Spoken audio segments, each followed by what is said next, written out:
When Samantha Green arrived at Coleridge Women's Correctional Facility in 2016, the staff barely glanced at her intake file.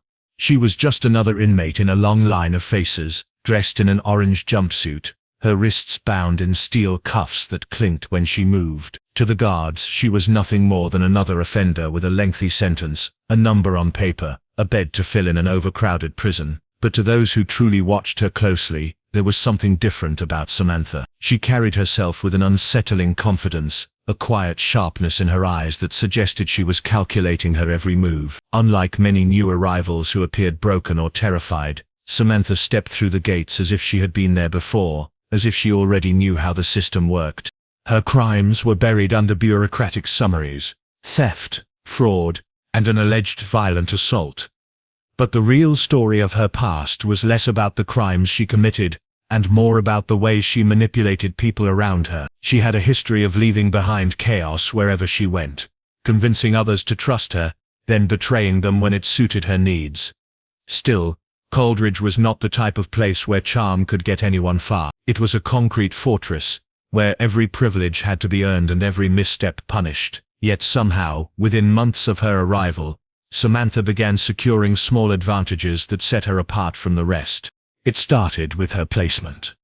Instead of being sent to the overcrowded general housing unit, she was assigned a single-cell room, something considered a luxury in prison life. Then came the subtle changes in her daily schedule: longer access to the library, additional gym time, and more frequent visits to the medical ward.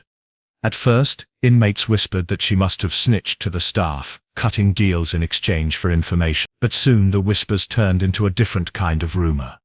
Some claimed she had developed an inappropriate connection with someone in authority, and the name that came up most often was Warden Charles Morton.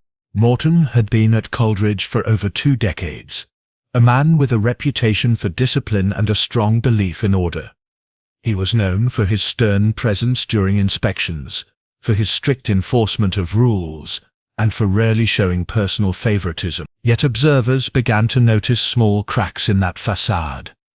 He lingered longer near Samantha's unit. He appeared at the library when she was there as though by coincidence. Staff who had worked under him for years noticed a shift in his routine, something almost invisible unless you knew him well. To other inmates, it was more obvious. They saw Samantha receive meals that seemed fresher than the standard cafeteria food. They saw her walk across the yard with fewer interruptions from guards. They noticed that whenever she requested something, she got it. Prison life revolved around envy and suspicion, and Samantha's quiet privileges stirred resentment. But no one dared challenge her directly. Behind the concrete walls and razor-wire fences, secrecy was a currency, and Samantha had plenty of it. What no one realized at first was that she was also carrying something else inside her, an illness documented in confidential medical records that had not been fully disclosed to the prison staff. Those files, locked away in an office drawer, revealed she was HIV positive. Only the prison's medical department knew, and because of privacy laws they were forbidden from sharing the information with most staff. That hidden detail would later become the catalyst for a scandal no one could have predicted. But for now, Samantha thrived in her new environment. She cultivated an image of composure, walking the hallways with her head high, never begging, never flinching when confronted. To the guards, she was polite but distant. To the inmates, she was untouchable. It was almost as if she was playing a long game, weaving a web around herself that no one could quite see until it was too late. The prison itself seemed unaware of the storm forming within its walls. Administrators were focused on budget cuts, staff shortages, and overcrowding. No one thought to question why one inmate appeared to glide through the system so easily. No one asked why the warden's eyes followed her when she passed, and no one paid attention to the way she visited the medical wing with unusual frequency, her daily medications tucked into her hand like harmless pills. Everything looked normal on the surface, but the cracks were widening. Coleridge was a place meant to contain danger, but sometimes danger grew from within. Samantha Green had walked into those gates carrying more than her criminal record. She carried secrets that could shatter reputations, topple authority, and bring down the very system that had locked her away. The prison had no idea yet that by letting her slip into its shadows, it had invited its own undoing. Warden Charles Morton had always considered himself a man of discipline. For over 20 years he had walked the halls of Coldridge Women's Correctional Facility with the air of authority, commanding both fear and respect. He prided himself on his resilience, on his ability to maintain order where chaos thrived. But by late 2017, there were cracks in the image he had carefully constructed. His frame, once broad and imposing, grew thinner. His skin lost its healthy tone, his eyes carried dark hollows beneath them, and his once steady voice now trembled when he addressed staff. At first his colleagues chalked it up to stress. The prison was understaffed, lawsuits loomed constantly, and morale was low. Yet, those who paid attention noticed something more than exhaustion. Morton was deteriorating, and no explanation was offered. Rumors began to circulate quietly among staff that he had fallen seriously ill. Nurses who worked in the prison infirmary had spotted him slipping in and out during late hours, sometimes after the inmates had already been locked away. He was never scheduled for treatment, and his name did not appear on official medical records for routine visits. But whispers suggested he was being tested for something far more severe. In a prison environment, speculation spread like fire. Some claimed he had cancer. Others suggested he was covering up a breakdown. But eventually the truth began to creep closer to the surface, and it pointed to a scandal that no one wanted to believe. Samantha Green's medical condition had been documented long before her transfer to Coldridge. Her diagnosis of HIV had been logged, buried within sealed files that only a select few had clearance to view. The prison's medical staff had adhered to strict privacy policies, preventing them from disclosing details to most of the administration. But the oversight created a dangerous blind spot. By the time anyone pieced together the possibility of a connection between Morton and Samantha, it was too late. His health had already begun to decline, and her influence within the prison was undeniable. For the inmates, it was a revelation that reshaped how they saw both Samantha and the warden. They had long suspected she was receiving special treatment, but the confirmation of a relationship between the two shifted the whispers into outright hostility. To them, Samantha was no longer just another inmate manipulating her surroundings. She was someone who had ensnared the most powerful figure in the prison, someone who had managed to weaponize both charm and secrecy. The fact that she carried a deadly illness made the story darker, almost unthinkable. The discovery left the prison staff divided. Some guards muttered that Morton had brought the disaster on himself, that he had allowed his own weakness to compromise everything he stood for. Others refused to believe it, clinging to the idea that their warden, the man who had run the facility with unwavering control, would never risk everything for an inmate. But the signs were undeniable. His health worsened, and his behavior became increasingly erratic.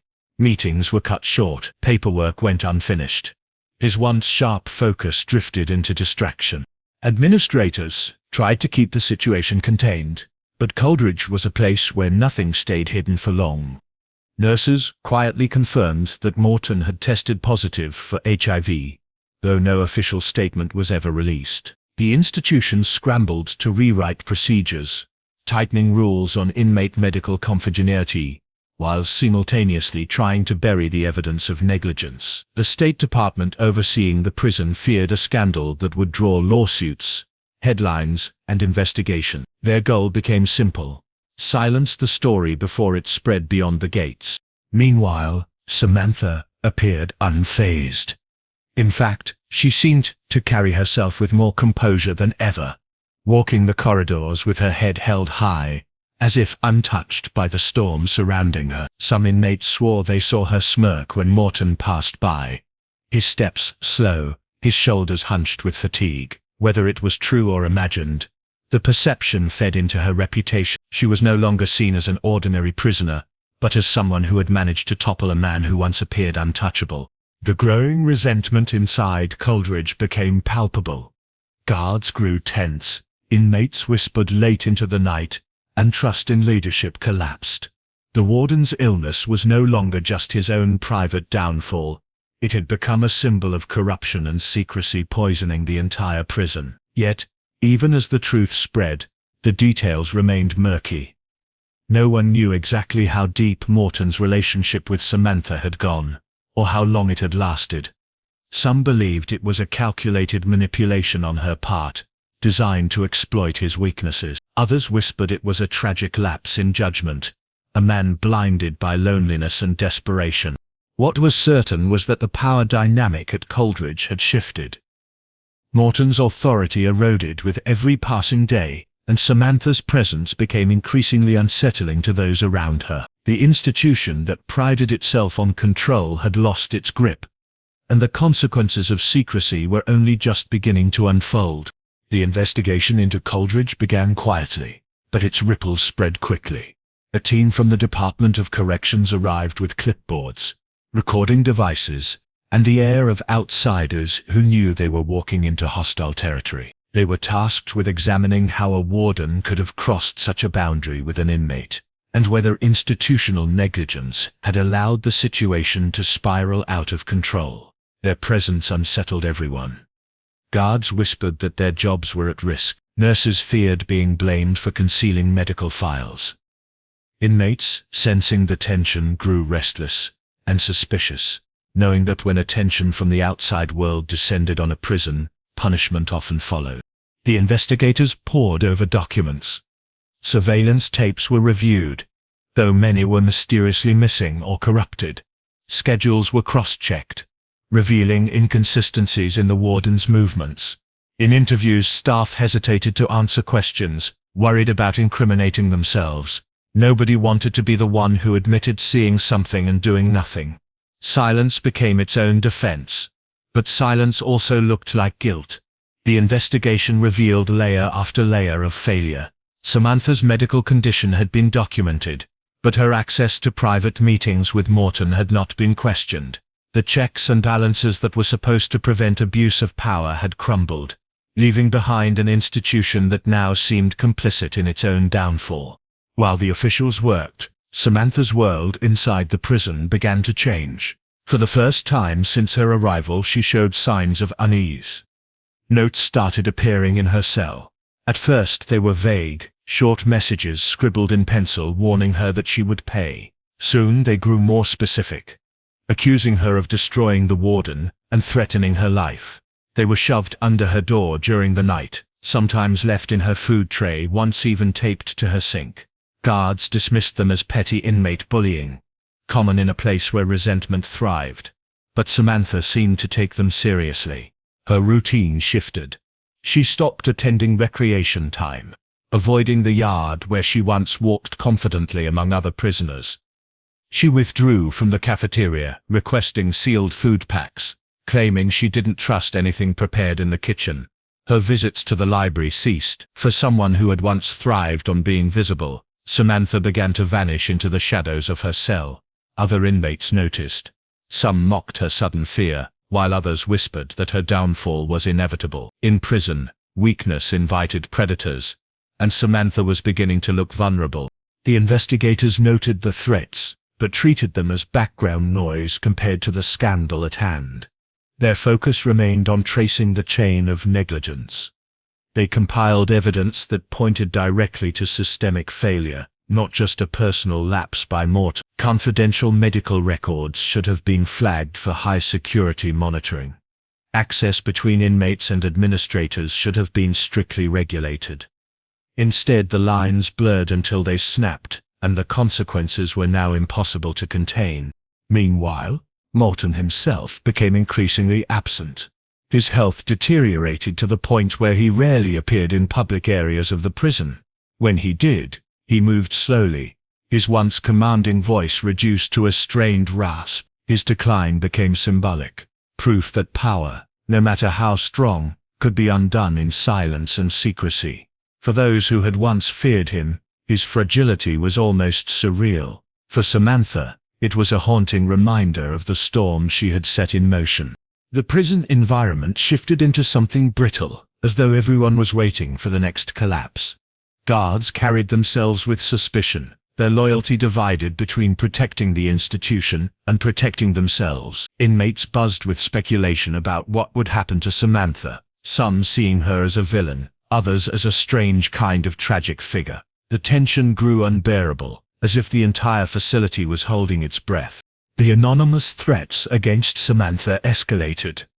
One morning, she found a crude drawing of a noose scratched into the concrete near her cell. Another day, a packet of spoiled food was slipped through her bars with the word poison scrawled across it. Fear gnawed at her composure. She filed complaints, but her warnings went largely ignored. The staff, overwhelmed with the ongoing investigation, brushed her concerns aside, assuming she was exaggerating, but her paranoia was visible. She jumped at sudden noises. She avoided eye contact. Her aura of control was gone. In the midst of the turmoil, one question loomed larger than all others. Who wanted Samantha silenced? The list of possibilities grew daily. Some believed it was fellow inmates seeking revenge for the privileges she had enjoyed. Others suspected guards, furious that their warden had been disgraced and determined to prevent further exposure. A darker theory emerged, that higher authorities, desperate to shield the institution from lawsuits, wanted her gone before she could testify or leak information. By the end of the year, Coleridge was no longer a prison quietly operating in obscurity. It was a place under siege from within, its walls echoing with suspicion, resentment and fear. Samantha lived each day under the shadow of a threat she could not name, her life hanging by a thread that grew thinner with every passing week. The outside world saw only an investigation into misconduct, but inside the prison the story had shifted into something far more dangerous. It was no longer just about a warden's downfall. It had become a countdown to a death that everyone felt was coming, but no one could stop. The morning Samantha Green's body was discovered was unusually quiet. Coleridge was normally alive with the noise of metal doors clanging, guards shouting orders, and inmates calling out to one another, but that day, the silence felt heavy. At first, the guards assumed she was simply sleeping late. Her breakfast tray sat untouched outside her cell, the steam from the food long gone cold. When a guard finally opened the door, the scene that greeted him left little doubt that something terrible had happened. Samantha lay on the concrete floor, her body unnaturally still, her face pale, her eyes half open, as if caught in mid-thought. There were no obvious injuries, no overturned furniture, no signs of struggle. She looked almost peaceful, but the unnatural stillness carried a chill that spread quickly through the prison corridors. The first assumption was suicide, the most common explanation for sudden inmate deaths. The guards searched for a note, for pills, for anything that might confirm the theory, but they found nothing. Her medication pack was accounted for. None of her belongings were disturbed, and toxicology tests later confirmed there were no traces of an overdose. The absence of evidence did not make her death easier to explain. It made it infinitely harder. When the news spread through the prison, the reaction was immediate. Some inmates muttered that it was inevitable, that Samantha had pushed too far and paid the price. Others whispered that she had been silenced, that someone had decided she knew too much. To the staff, the discovery carried a different weight. With investigators already combing through the prison's failures, Samantha's sudden death threatened to shift the scandal from negligence to conspiracy. The official response was swift. Administrators locked down the facility, restricting movement and enforcing strict routines in the hope of regaining control. Investigators were called back in to determine how a high-profile inmate could die under such mysterious circumstances. Every guard who had been on duty that night was questioned. Surveillance footage was pulled, only to reveal inexplicable gaps in the recordings. Entire hours of footage were missing, as if cameras had been disabled or tampered with. The lack of evidence made the situation worse, not better. Outside the prison walls, the media seized on the story with ferocity. Headlines painted Samantha as both a victim and a predator. Some described her as a manipulative woman who had deliberately used her illness to destroy the warden. Others cast her as a tragic figure, abandoned by a system that had failed to protect her. The dual narrative only fueled public outrage, drawing protesters to the gates of Coleridge. Families of other inmates demanded answers. Advocacy groups called for federal oversight. What had begun as a scandal confined within the walls of a prison now spilled out into the public arena, where speculation thrived and the truth seemed further away than ever. Meanwhile, Charles Morton disappeared from the public eye. His resignation had come quietly, without ceremony, and his worsening health left him unable to defend himself. For those who had once feared him, his fall from power was almost too surreal to accept. His silence only deepened the mystery. Did he know more about Samantha's death than he let on? Or was he himself just another casualty of a system that had lost control? The unanswered questions turned his absence into a shadow that loomed over the entire investigation. Inside Coleridge, the death fractured the already fragile trust between inmates and staff. Inmates accused guards of orchestrating a cover-up, while staff whispered that inmates had managed to take justice into their own hands. Every theory found believers, but none could be proven. Samantha's cell was scrubbed clean within days, her belongings boxed and removed, her name erased from schedules and rosters. It was as though the prison was determined to wipe away any trace of her existence. But memories lingered. Inmates still whispered her name late at night, trading theories like contraband, each story more chilling than the last. The investigators could only conclude her death as undetermined. Without evidence of suicide, homicide, or natural causes, the official report satisfied no one. For Samantha's fellow inmates, the lack of clarity was proof that she had been silenced. For the staff, it was a convenient way to close a case that threatened to expose deeper corruption. For the outside world, it was a mystery that demanded answers but received only silence. The prison administrators pushed hard to move on, but Coleridge could never return to what it once was. Samantha's death had cemented the facility's reputation as a place where the truth was swallowed by concrete walls. Even as time passed, her story refused to fade. Every gap in the surveillance footage, every missing file, every unanswered question only fueled suspicion that the truth had been deliberately buried. In the end, her death became more than just an incident. It became a symbol of everything Coleridge represented: secrecy, corruption, and the fragile line between authority and abuse. The silence surrounding Samantha Green was louder than any confession could have been, and the absence of answers was more haunting than the truth itself. Years passed, yet the mystery of Samantha Green's death continued to linger like a stain that refused to wash away. Coleridge Women's Correctional Facility tried to move forward, cycling through new wardens, restructuring policies, and tightening security measures. On the surface, the prison seemed to have learned its lesson, but beneath the polished reports and official statements, the same shadows stretched across its corridors.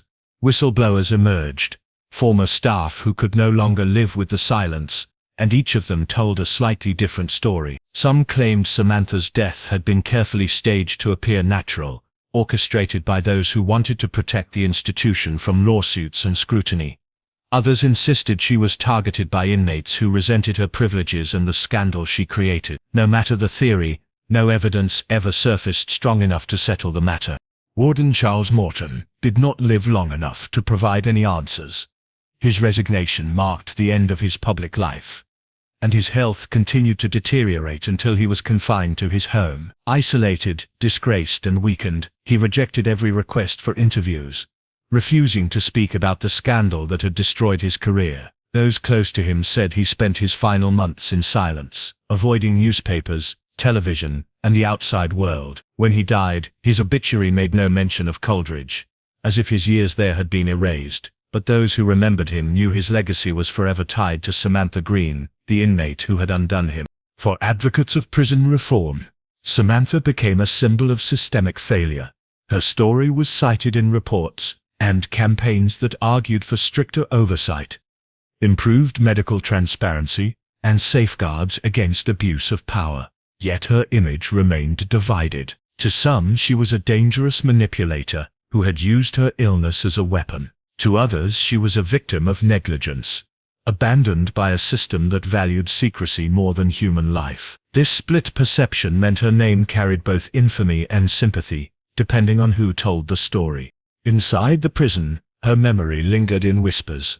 Inmates told newcomers about the woman who had brought down a warden and died mysteriously in her cell. Some painted her as a cautionary tale about pushing too far, while others cast her as a tragic figure who had been silenced for knowing too much. The truth, like so many things inside Coleridge, was elusive. The walls themselves seemed to swallow it whole, leaving only fragments of rumor to piece together.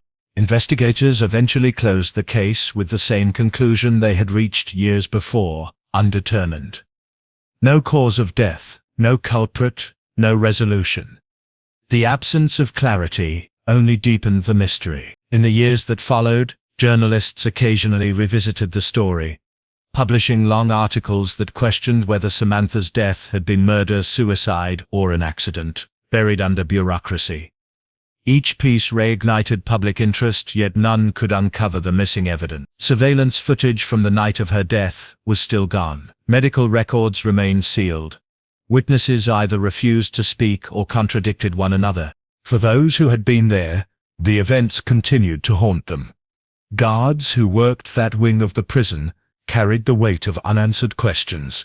Nurses who once distributed Samantha's medications wondered if they had missed signs of foul play. Even inmates who had threatened her admitted years later that her sudden death seemed too clean, too convenient. But suspicion without proof was powerless. The silence held. Over time, the scandal at Coleridge came to represent more than just one woman's story. It became a reminder of how fragile the line between predator and victim can be, and how institutions built to enforce order often thrive on secrecy instead of truth. The details of Samantha's life and death blurred into myth, but the core of the story remained chillingly simple. Power was abused, boundaries were crossed, and when the consequences became too great, someone paid the ultimate price. Charles Morton's downfall and Samantha Green's death were two sides of the same coin. One man's authority destroyed by desire, and one woman's life extinguished under mysterious circumstances. Together they left behind a legacy that no policy change could erase. The name Coleridge became synonymous with scandal, and whenever her story resurfaced, it reminded the public that justice inside prison walls is often a fragile illusion. In the end, Samantha's fate remained unresolved, her secrets buried as deeply as the files locked away in archives. But the questions endured. Did she orchestrate her own rise and fall, manipulating the warden until she became untouchable only to be undone by her own enemies? Or was she a casualty of a system desperate to silence its mistakes before they could be exposed? The truth lay somewhere in the shadows, hidden by walls designed not only to contain people but also to contain stories. What Coleridge proved was that in prisons, truth rarely escapes. It dies within the same walls as the people who carry it. Samantha Green may have entered Coleridge as just another inmate, but she left it as something far more unsettling. A mystery that no one could solve, a reminder that sometimes the most dangerous secrets are not the ones locked behind bars, but the ones buried with the people who knew them.